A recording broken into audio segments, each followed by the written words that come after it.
Syracuse, one of the largest cities in the state of New York. This city, located on Onondaga Lake, has long been one of the state's inner logistics and population hubs, as it is neither on the Great Lakes or the East Coast. It has, however, seen a large amount of change over the decades, as its location would be both its making and, to a degree, its undoing. This is what happened to Syracuse, New York.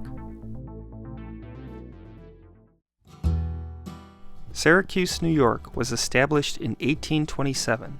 The Erie Canal, which would be opened in 1825, would be imperative to this establishment. Syracuse would be the Erie Canal's roughly halfway point, between its western terminus at the Great Lakes via the Niagara River and its eastern terminus at the Hudson River. Aside from being a stop on the canal, Syracuse would be in possession of a valued, and at the time, less common resource in salt. Rather than it needing to be obtained through the labor-intensive process of mining, Syracuse salt would be obtained through its several saltwater springs, from which the water would be collected, boiled, and then the salt would be left to collect. The salt industry, combined with the ability to ship it via the canal, and eventually the railroads, another major industry, would all help to put Syracuse on the map in its early history. Syracuse would even be nicknamed the Salt City, and would be an early center of salt production in the United States.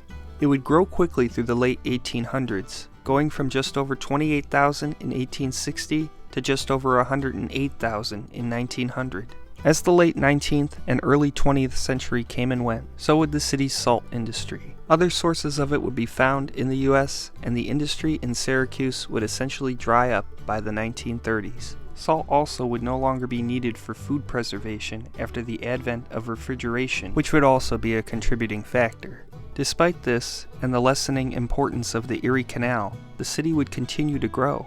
New products and industries would come into the fold in Syracuse. In 1937, one of Syracuse's most important and famous companies would arrive, when Willis Carrier, the inventor of the air conditioner, would bring his air conditioning company, Carrier Corporation, to Syracuse, relocating its headquarters from Newark, New Jersey.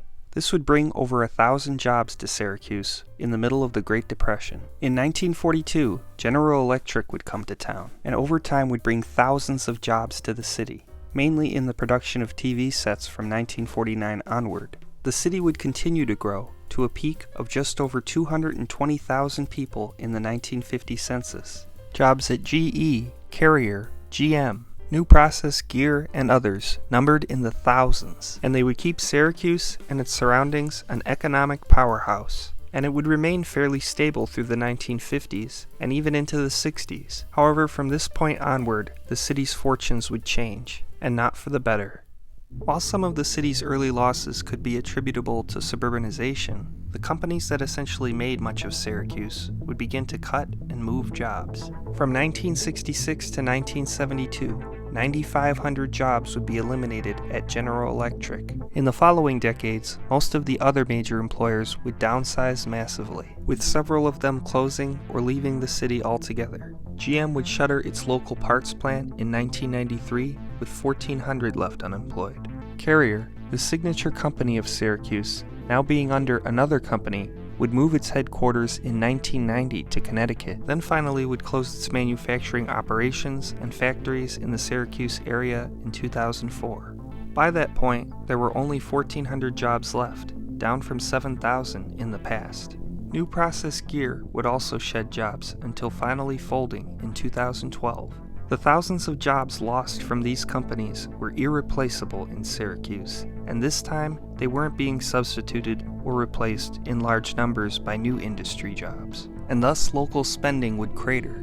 Syracuse also geographically was too isolated from other major metros, meaning there wouldn't be other jobs nearby to go to commute to work to, so many would simply have to leave, and the city would lose roughly 75,000 people, or roughly a third of its population from 1950 to 2010. The loss of the many good jobs that the city once had would lead to high poverty rates, which continue through today with some of the highest in the nation.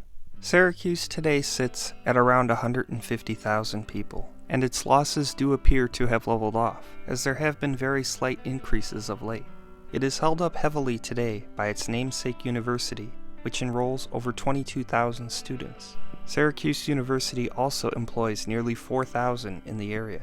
Other than this, jobs are limited to mostly service-based industries. So what happened? Well, essentially Syracuse rose and fell with its companies. It definitely experienced much of the similar decline and the similar reasons for decline as many Rust Belt cities. However, given the city's more isolated location, you couldn't simply go work somewhere else nearby, as you might be able to in a city like Camden or Newark, New Jersey. Given these factors and many others, it remains to be seen how far Syracuse's mild rebound can go.